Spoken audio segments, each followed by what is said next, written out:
Welcome everyone. We're doing a webinar today on unlocking creativity, so overcoming challenges for photographers and content creators with Synology. And I'm joined by Peter Morgan, as you can see. He's a wedding, commercial and headshot photographer, as well as a drone pilot. And he's worked in the computer and telecoms industry from the age of 16 as an Apple and Windows engineer, backup, disaster recovery specialist, and has been supporting individuals and businesses just like yourselves on this webinar today for over 25 years now. So Peter, can you tell us about how Tech for Togs came about?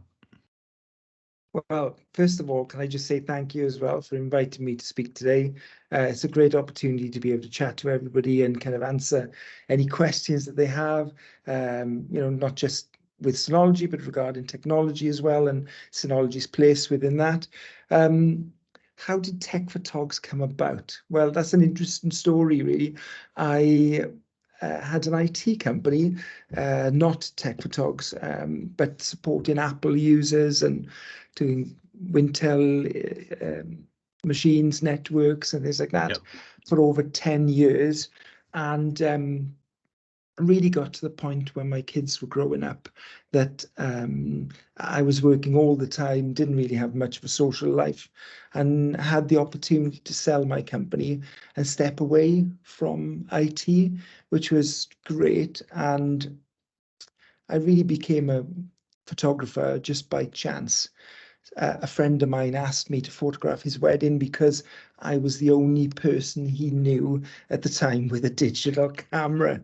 And so after doing one wedding, someone else asked me to do theirs, and I'm now 283 weddings in. Wow. Plus we do we've got a contract for the Olympic swimming, the Commonwealth Games, and obviously we work with quite a lot of big manufacturers as well. Tech for Togs really came about because during the pandemic, I couldn't photograph anybody. We weren't allowed to leave the house. And it allowed me to help other photographers, which I'd been doing anyway through the BIPP and the Guild of Photographers and the Societies of Photographers organizations. It allowed me to be able to sit at home remotely with nothing but a computer and an internet connection to be able to help people all over the world, which is what we do now as well. I had a lady contact me from New Zealand the other day, and we do loads of work for people in the States as well. So the time difference is the only thing that kills me, really. But yeah, Tech for Togs was designed because when you have technology as a whole, it's such a wide expanse of knowledge you have to have that it's impossible to know everything. But being a professional photographer means that I've got blinkers on really into what photographers need and the kind of problems that they experience, really. So it helps me to drill down, and so yeah, so that's how Tech for Togs started, really. It started initially as a way to earn money during the lockdown, and then has progressed now to this kind of massive thing where we're being asked to speak to photographers and advise them on kind of workflow and backup and disaster recovery, which are as essential as knowing your magic triangle, your ISO, your shutter speed, and everything else. So you mentioned there about sort of helping people with the tech side. What are some of the biggest challenges that you've seen that photographers face?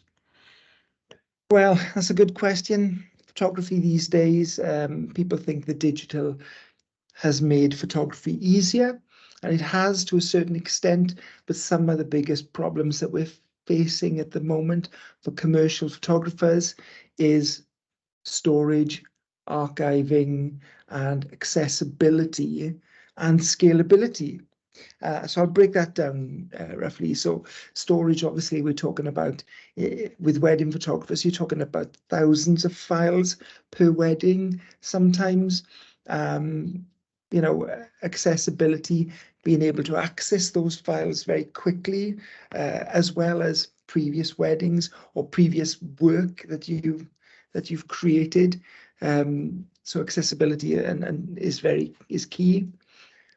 A lot of photographers that I see will use single hard drives Yeah. per year, which doesn't really give you an opportunity to have a proper, fully optimized workflow and backup, and certainly makes accessing old work very difficult. You've got to remember, or at least have a good cataloging system for remembering what files are where and on what drives. Lightroom does that to a certain extent, but then there's a certain amount of user interaction involved. And the other things as well that is kind of file sizes in general of photographic file sizes are getting larger. Average file sizes between 50 and 80 meg in size. And that's before you start looking at the size of TIFFs as well, with multi-layers in Photoshop. So storage is going to be a big thing, and the expandability of storage is also a very big thing. How do we create something that grows at scales and moves with us as our business moves, so that there's that really. The other things as well is that a lot of people are very worried about AI. I'm constantly asked about AI. Is it going to take over our jobs? Where do you see it fitting in? For me, I've lent into this for the simple reason that AI is something that needs to have a bigger discussion about it. But it also, it's how we use it to interrogate our storage systems and certainly allow them to help catalog and find old photographs. If you look at Adobe Sensei, query, search query engine, where it allows AI to intelligently understand what's in photographs, it certainly makes keywording a bit easier as well. So those are some of the things, but not kind of exhaustive really as to what we kind of handle on a day-to-day basis, really. So how would you say, sort of, with the challenges that you've mentioned, how would you overcome these? Stop sharing in case you want to share anything yourself. Yeah, well, a little thing, first of all, I think, is helping photographers to understand where the fallibilities lie, where their systems can be optimized without too much of an impact on the way they work, their workflow, so that we're not changing the way you work too much. We're just using technology to free your creative mind by taking all the steps which previously might have been manual steps and trying to automate as much as we can. So yeah, I'll give you an example. Overcoming challenges. So at the moment, we're looking at using 10 gig switches and network cards and things like that. So a standard computer might have a gigabit, which is 1,000 megasecond cable in it, port in the back, which really limits the speed that we can transfer data back and forth. With the new Macs and PCs, PCs especially as well, because if you've got a built PC, you can install PCI network cards that allow for the transfer of faster data through the use of 10 gig network cards, which aren't not just faster, but it allows editing from central storage devices. So I've been using Synology as just as an example. I've been using Synology since 2016 with an 8-bay NAS, which sits on my network, and I can edit directly from that network storage device. The 8 bays in the NAS mean that the expandability is there. So the expandability is there initially, because if I needed to have more space, I could add an extra drive. And the way Synology systems work, it allows scalability for my business without too much, without too much disruption. I mean, the other thing as well is to look at optimizing workflows. And by that, I mean taking every step that you make as a photographer, really from camera to client. So, for instance, that might be when you're taking photographs. Are you using a camera with 2 card slots? Are the photographs stored on both cards? Are they optimized so that at some point during that your shoot, your day, your event, those are backed up? Where are they backed up? How are they backed up? And in what locations? Ease of use is everything. You can have the best solution in the world, and photographers won't use it because it becomes a little bit more complicated. So overcoming challenges really is about changing the mindset of photographers as much as it is incorporating new technologies. So what sort of end-to-end solution would you then suggest for maybe the people that are watching today? And maybe if you have any examples you can show. Yes, let me see if I can show you something interesting. Okay, share my screen. There you go. Okay, so here we go. So this is something that I preach to people. Can you see the screen there? Yep. Yeah, perfect. So this is a typical example of a home studio setup. You've got your broadband coming in here. At the moment, I'm using BT gigabit fiber, which comes into my network switch here. The reason that you'd use a network switch is because on the back of your router, you might only have 4 ports. Some of them only have 2 ports if it's an older router, which means you can only connect a certain amount of devices. So when you look at connecting your network storage, your computer, maybe you've got a laptop, if some people have Hive or separate Wi-Fi connectors, you're then looking at those ports being used up very quickly. When you look at the Synology devices as well, so I'm currently using a DS 1821 Plus, which has 4 network ports on the back. Now, the reason it has 4 ports is I can connect 4 cables to it and connect them to the network switch. And what that allows me to do is, when my computer is plugged in here, rather than just pulling the data via 1,000 megasecond cable, I'm using 4 1,000 megasecond cables, which essentially aggregates the data across the 4 cables, meaning that each cable is pulling, for want of a better explanation, each cable is pulling a quarter of a specific file, making it significantly faster in transferring data, meaning that I can edit on my laptop from a network storage device, which is plugged into my switch elsewhere in the house. And that's works really well, because previous to now, you might have had something like this, a little working drive here, which at the moment I'm using the Synology's B drive. So in the past, I've used Lacey, Seagate. The only important factor with this is that you're using a solid state drive, so that the speed is there for you to be able to edit. When you're using something such as Lightroom, storing data on old SATA type hard drives is going to take longer to access. So having a working drive, and I'll explain how all this fits together now, will mean that when you're importing your files, you'd have a working drive and a storage drive. So how does this all fit together, and what is that big box down the bottom right there? So although you may not think it, power goes off lots of times during the day.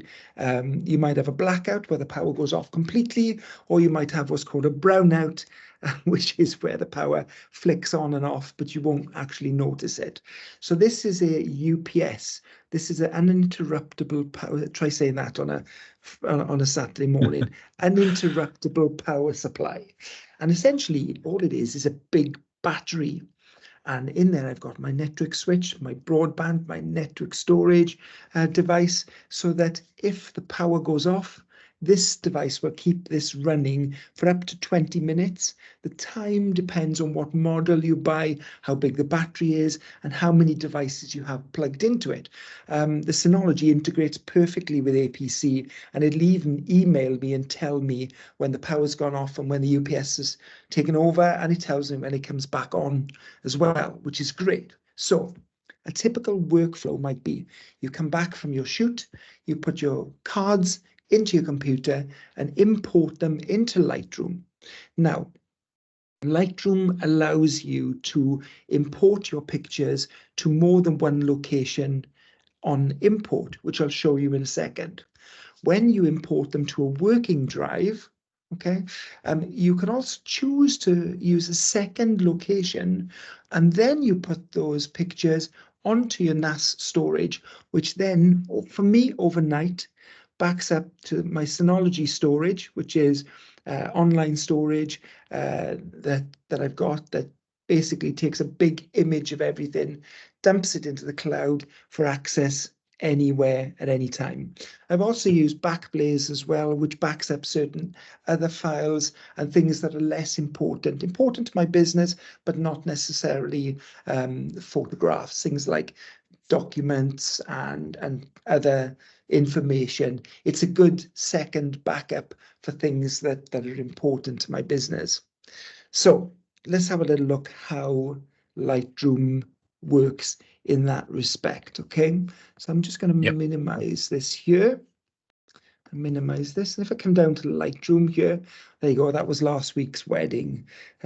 So although it rained most of the day, I had a small window of about 20 minutes where I managed to get him outside to get some pictures. Okay. So if I come back to library here, mine may look slightly different to yours because I've turned off lots of the things that I don't need by right-clicking on the header here and just unselecting things. I like things to be very uncluttered. Okay, so when I click import here, and if I put my card in, they'll show up under the source here.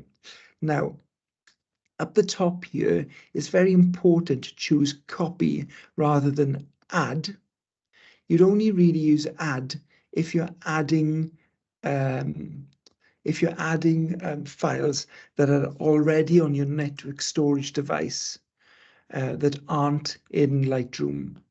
So we're going to choose copy here. Now you can see up here in the top right, this is where it's choosing to for me to store locally. And by that, I mean on a device plugged into or an internal drive. Now, internal drives are a big no-no. Don't store anything on your internal drives. If your computer fails, if you have a virus, if it's on a PC or a Mac that affects your internal hard drive workings, then you're going to lose your files. So I recommend don't store anything on the internal drives of the computers. Also, too many files will mean that your computers will slow down, and that's one thing you don't want. Okay, so your first selection is to store on your folder, and from there I would choose other destination, and then I choose my B drive. It's not attached at the moment, but that would be my working drive. Okay. The second one would be make a second copy to, which you can see here. And there I can choose folder, and although I'm not in the house at the moment, I can choose my network storage, my network storage device, which would appear in locations and the network here. And that would then put everything onto my NAS so as a second copy. So people say, well, what's the point in that, right? Because you've just got two copies. So Lightroom, I'm just going to shift you out the way, Thomas. Okay, if I click cancel here, Lightroom has the ability to be able to store your Lightroom data alongside your raw image as what's called an XMP file. So an XMP file is a small little text file. We're talking tiny files here that allow you to be able to, let me give you an example. Let me show you. So if I go to Show in Finder, and I can see this file here. This is the TIFF actually that I've edited, but there's the original raw file. So you can see, look, that's the original raw file. Obviously, in Photoshop, I've removed the car and a few other things. And stacked it in Photoshop. This is the XMP file for it. So if I open this with, I click on Other and Text Edit, here we go, because it is just a text file. Okay, so I'm going to open here. You can see, look, in here is all the information that Lightroom stores, everything from the cameras to what settings I use, what white balance, how I've altered my blacks, everything to do with that image. But yet that file size is only 8 kilobytes. Just to give you an idea, the old floppy disks, remember those 3¼ things? They were 1.44 megabytes. And this is 8 kilobytes, just to give you an idea of how small these files are. All it is a text file. So once I've finished editing all my pictures, you can either, okay, go to select all your files, go to metadata and save metadata to files, or you can go into Lightroom Classic and go to Catalog Settings, and the third tab along says automatically write changes into XMP. Now this will write all your changes into an XMP file. The first time you tick this, if you've already got photographs in your gallery, it'll take a little while to write all the XMPs, but it is turned off by default. Now, what this means is once I've edited all my pictures here, so if I look, so all the ones I've edited for this wedding here now, I can literally, what I would normally do is create a folder, call it completed. Here we go. And then just shift all the pictures into the completed folder. Just pop those into there. There you go. They're already in there. There you go. And then I can literally go to Show in Finder. Look, here's all the completed images with all the XMPs. So all I need to do then is copy the XMPs, which are tiny, and the TIFF there, because that's the one I've edited locally. This JPEG is a drone image, so that'll be edited separately as well and copied across. And just copy those and drop them into the folder on the network storage device where these files are. The only thing you've got to make sure that you don't do is rename the files on import. The files have to have the same name because obviously you're editing XMPs that relate to files. And what that'll do is that will make sure that initially when you come through the door, your data is in 2 locations. Technically it's on 3 locations because it's on your cards, it's on your working drive, and it's in your NAS.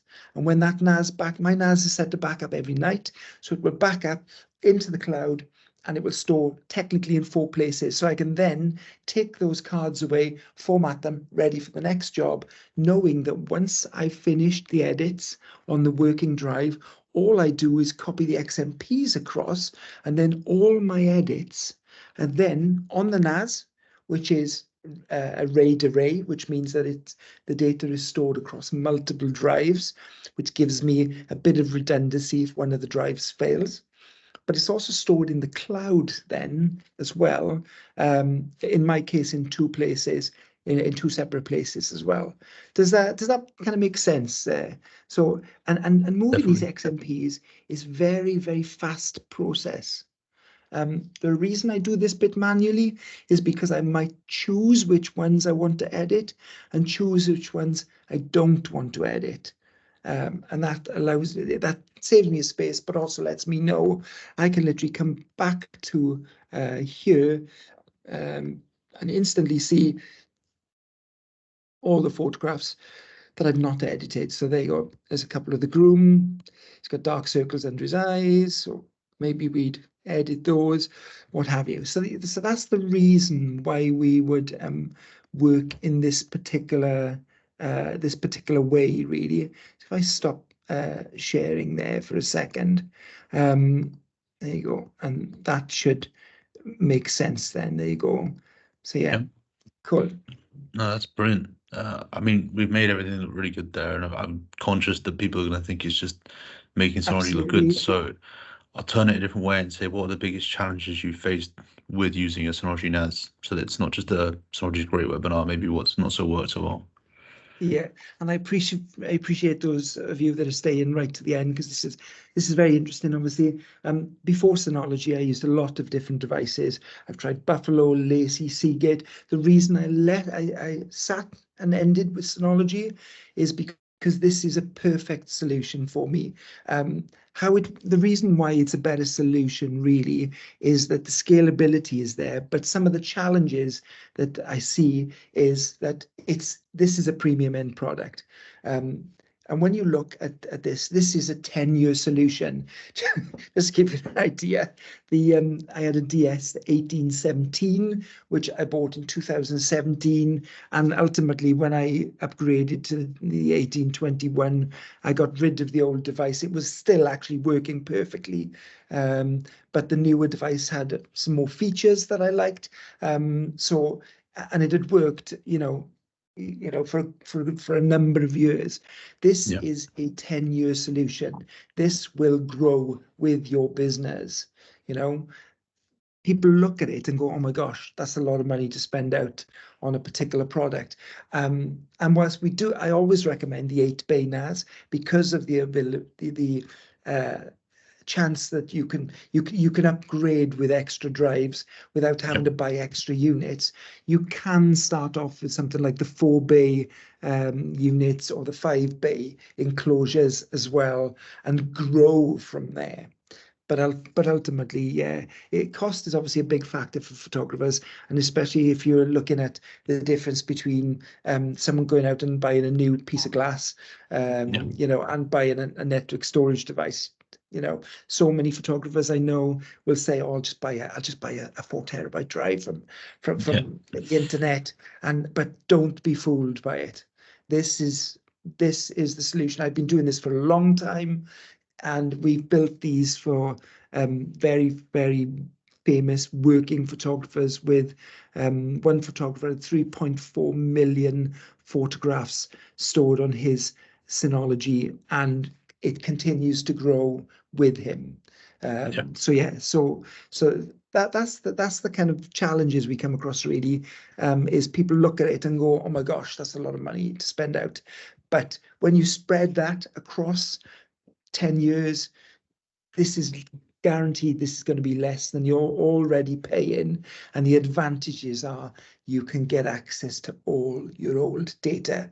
You can Yeah. expand. It's scalable, So yeah. So there you go. Look, 11 o'clock. I did say that. That you might need to rein me in with this, but yeah. So cool. That's perfect. So if people want to have I mean, we'll have a Q&A Ask session me afterwards, anything you but like. if people want to talk to you after this, what's the best way? I'll put a contact page up now anyway, but what's the best way Yeah. people can get hold of you? Brilliant stuff. So just drop me a little email. I'm on Facebook as well. You can get me on Facebook, Peter James Morgan. Just drop me a little message there. Um, Follow us on Instagram as well.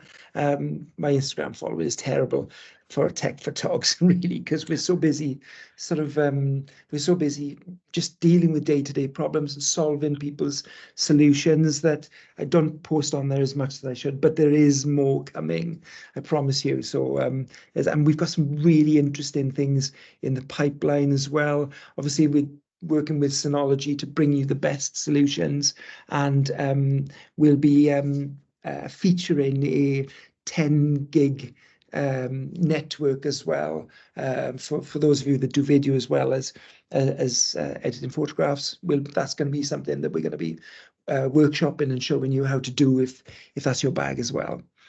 So yeah, so just find me on any of those. You can scan the QR code and that should take you to the website. If not, just drop me a message anywhere. You can find me. If you've got any queries for Synology, then obviously you've got our UK sales email there. But by all means, use Peter for anything first, at least. And then if you're stuck, or I don't believe he won't be able to help. But if there's anything else that you need, you can come to us.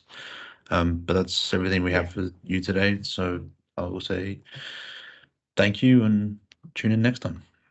Thank you so much. Take care, everybody. Bye-bye. So we'll open up a Q&A piece for anyone that has anything. Oh, perfect. Yep. So I will start trying to find something for you. Right. Any questions you've got for Peter, stick them in the Q&A. I'll try and monitor the chat, but Q&A is where I'm looking mostly. Okay. So, let's see. So we've got the gentleman there saying, I've got a similar setup to you, but my laptop is wireless to router and a DS22 4 Plus NAS. Would I still get a benefit from running two cables between my router and my NAS?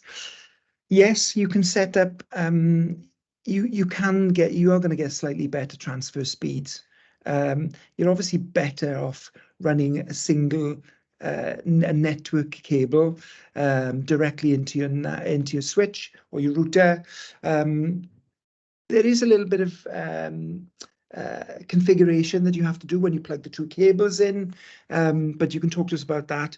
It's very easy to do, and what this also allows you to do is when you're outside of your network, using your Synology app on your phone as well, it's going to make the accessibility and availability of the data much quicker. Ultimately, aggregation or spreading of the data across is going to make best use of that, but you are still limited to your wireless.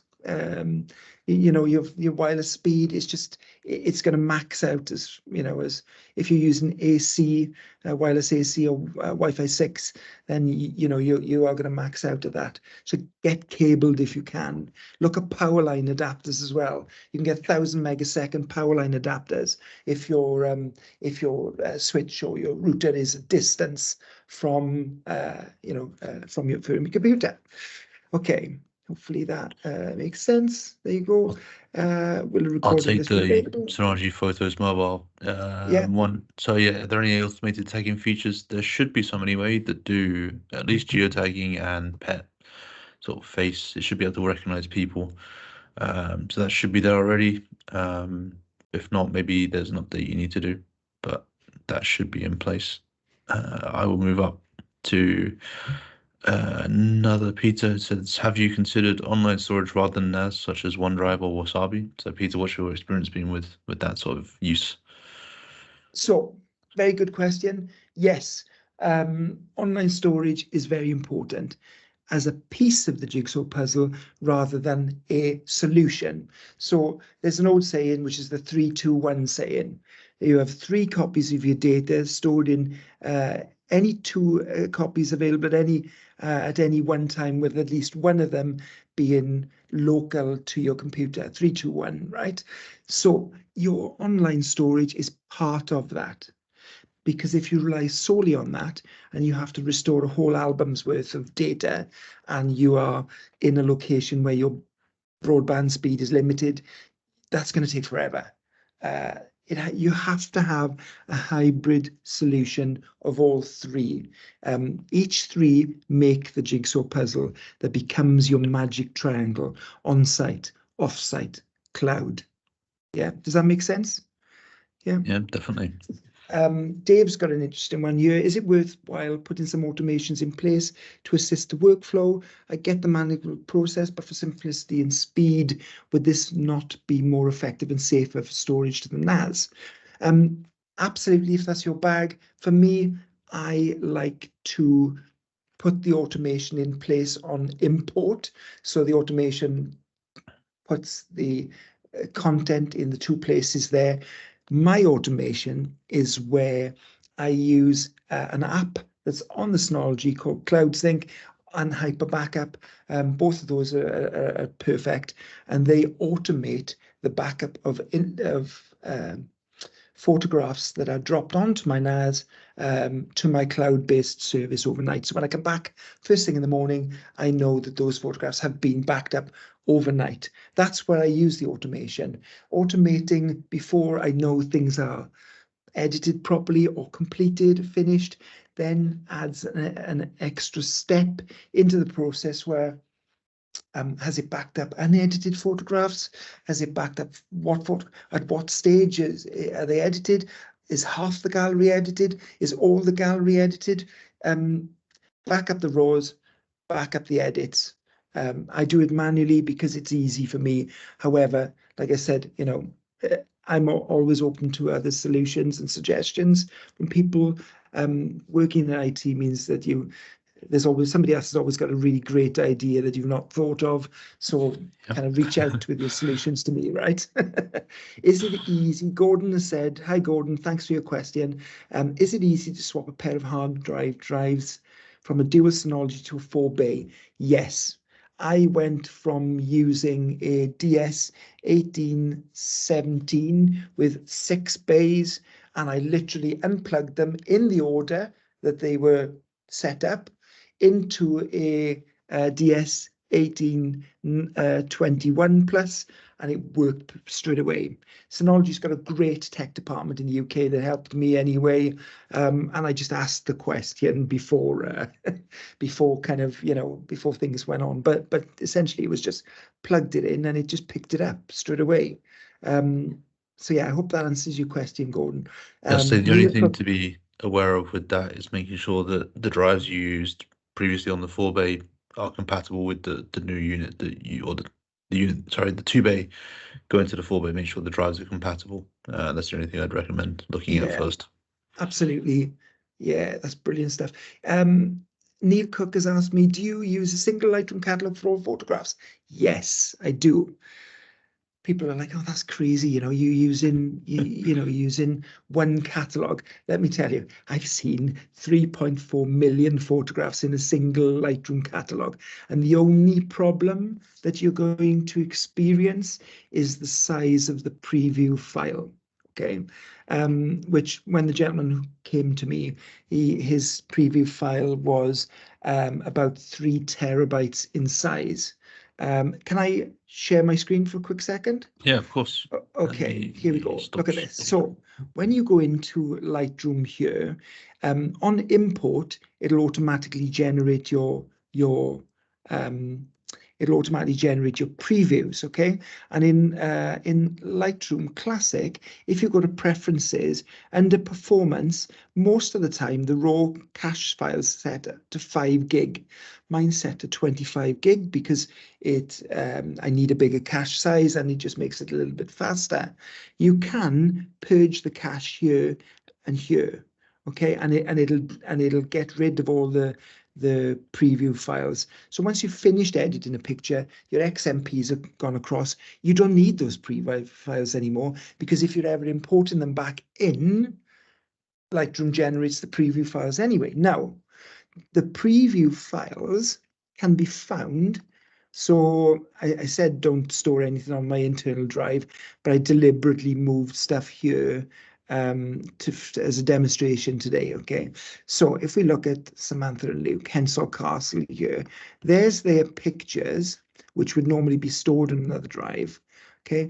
But my Lightroom catalog, there's my preview file size. And I can literally just go and chuck that in the bin, okay? come back into here, and when I look at the completed files here, when I double click on them, it's going to regenerate. It's going to regenerate the previews. So there you are. So there you go, and it'll regenerate those previews. So keep an eye on that preview file wherever you like. Now, if you've got multiple catalogs, you're going to have multiple preview files.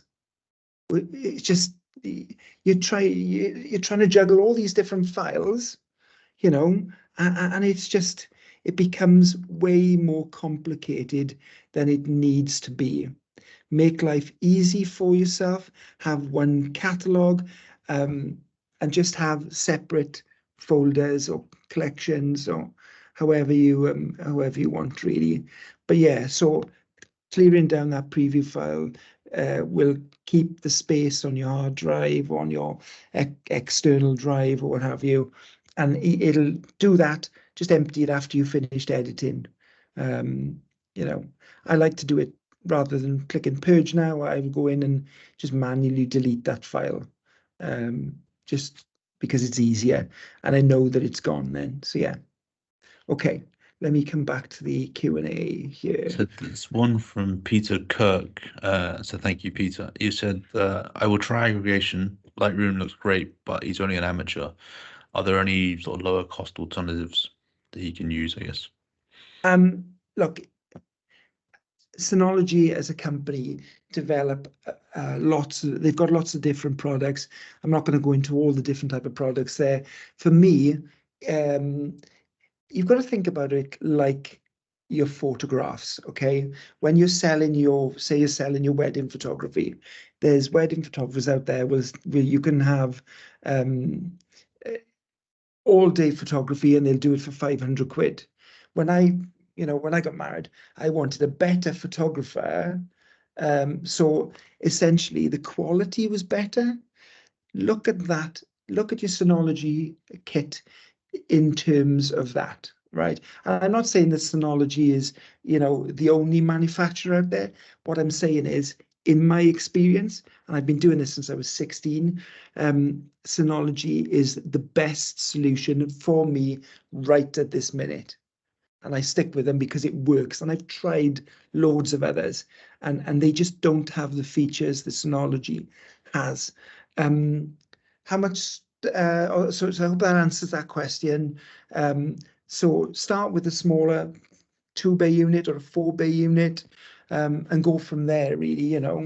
The good thing about Synology is if you do decide to buy like refurbished or secondhand or something like that, Synology are one of the only companies that allow, which I wouldn't recommend, by the way. And if you've got the money, always buy new because you've got your warranty. But Synology are one of the only companies that provide access to parts that you can buy for within the NAS. Other companies don't seem to do that, or they use non-standard parts. So that's another good reason to use Synology. I hope that So away answers your from questions. the Synology NAS, if he's looking at a Lightroom specific alternative, would there be any recommendations there as well? So maybe not quite a Synology question, but more for him in terms of Lightroom alternatives. Okay, well, yeah, I mean, Capture One, I use Capture One for headshots. Lightroom is the one you want to be using because of in terms of editing, for the simple reason that you can get Lightroom for like 9 quid a month. And if you're in business, you know, that's coming off your tax, right? So, you should be using Lightroom really, or if you're doing tethering. I know that R6 Mark II, Canon R6 Mark II doesn't tether at the moment. Adobe have got to address that as an issue. So Capture One's also a good alternative for tethering if you're doing like headshots or sessions where you need instant feedback and you need instantly see the pictures. So in terms of Lightroom,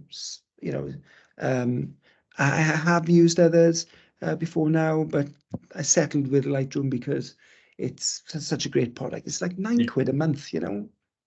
So yeah. Steve Ainsworth has asked, how much storage to use on your NAS?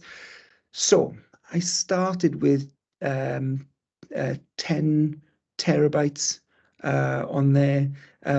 As my storage needs expanded, I added an extra drive. I'm currently sitting at about 21 terabytes, and of that, 11 terabytes is used. So I'm not going to let it go above say 80% usage. Once I start getting twitchy when it gets to about 60, 70% usage, and that's when I look to expand my drives and stuff like that. So yeah, Perfect. hopefully There's one that. from Neil Cook that says, sounds like your Lightroom catalog remains on your PC. Yes, Where slash how do you back up your sort of Lightroom catalog? Is that done separately, or he's just scared about losing that catalog app? that's okay. So if you're using a Mac, I use Time Machine. When I walk into the house, Time Machine is set up so that as soon as my device connects to the Wi-Fi, it'll start backing up my Time Machine catalog. Windows, you can just set up something similar with Acronis, or there's a Windows 10 alternative, I think. That's built into the operating system.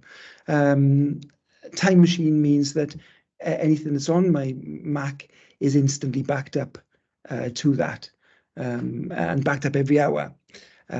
So that works quite well. So yeah, cool. So there's an anonymous question that just asks about how you protect against encryption virus spread. So I guess like a ransomware attack. I got a really good firewall on my system. My ports are all locked down, and I'm just very careful. Synology devices are very secure anyway. I use two-factor authentication on my devices when I'm outside of the office, and obviously having multiple backups means that I'm not afraid to wipe everything and restore if needs be. Yep. Cool. Wonderful. Next one's from Mark. Thank you, Mark. What are your thoughts on converting RAW files into DNG files for archiving to save space? I don't do it. Maybe I should. The reason that I don't is because historically it hasn't made a great amount of difference to me. I haven't run out of space yet. I'm not finding that I am transferring raw files to people who can't read them. It adds an extra step converting a raw to DNG in the in when I'm ingesting all the materials, so I don't do it. Although I've got nothing against people that do it. If it's your thing and you want to do that, then you can certainly do that. When I start running out of data, maybe 10 years from now, maybe then I'll look at it. But for the moment, it's I don't need to worry about it. Off So the yeah. back of that, then I'll skip one question. I'll come back to it. Peter, not yourself, but another Peter, was asking expanding storage. So, would you buy a new NAS and move across your drives, or would you buy an expansion unit when you are getting to that point where storage becomes a little bit of an Ooh, issue? don't need to buy new. Don't need to buy new. So Synology has their own hybrid RAID system called Synology Hybrid RAID. With a standard RAID system, uh, expanding your drives means that you have to take all the data off, rebuild the drives using bigger sized drives, and then put the data back on. Synology Hybrid RAIDs allows me, as drives either fail or you need to have more storage, you can take a drive out, put a drive of double the size in it, and get it to rebuild. And when you add the second drive at a higher size, Synology's hybrid RAID will allow you to implement the extra size and expand your array using the bigger size drives. There's a really good tool actually on Synology.com. If you go down to the bottom and look at the RAID calculator, it works really well. It's a really good way of looking at how Synology Hybrid RAID calculates against standard RAID, and it shows you kind of all the different options there as well. So I mean, and you can Thomas, what's the size of limits for the DS1821? Is it 128 terabytes now, I think? It's It's 108 like, terabytes per volume, but you can yeah. Oh, there you genuinely go. get it Yeah, to as big as you want if you have multiple volumes. there you go. So yeah. So look, I'm not there yet. I'm at 20 terabytes. Um, and just yeah, I don't think you have to worry about that for the moment. I'm certainly not worried about it. So I'll go back to the question that skipped from John. So thank you, John. Are you using Synology Photos for sharing photos with clients, or do you use a different third-party service? So they don't use Synology Photos. The only reason for that is not out of choice. It's not out of the fact that it's not a great solution. It's about the fact that I use Zenfolio. I'm a Zenfolio ambassador. I've been with them for about 10 years. Yeah, And that's the solution that I know and that works for me, and also gives me a separate backup as well, yeah, online. So yeah, Synology Photos is a great option. And with the QR code sharing as well, and file sharing facilities that you have within File Explorer of the Synology NAS anyway, you can either use it or give people direct access to RAWs, the photographers, your second photographers, or anybody else that needs direct access to those yeah. RAW files. So yeah, so it's easy. It's all about ease of use, right? So yeah. Yeah, you find your own workflow, I guess, don't you?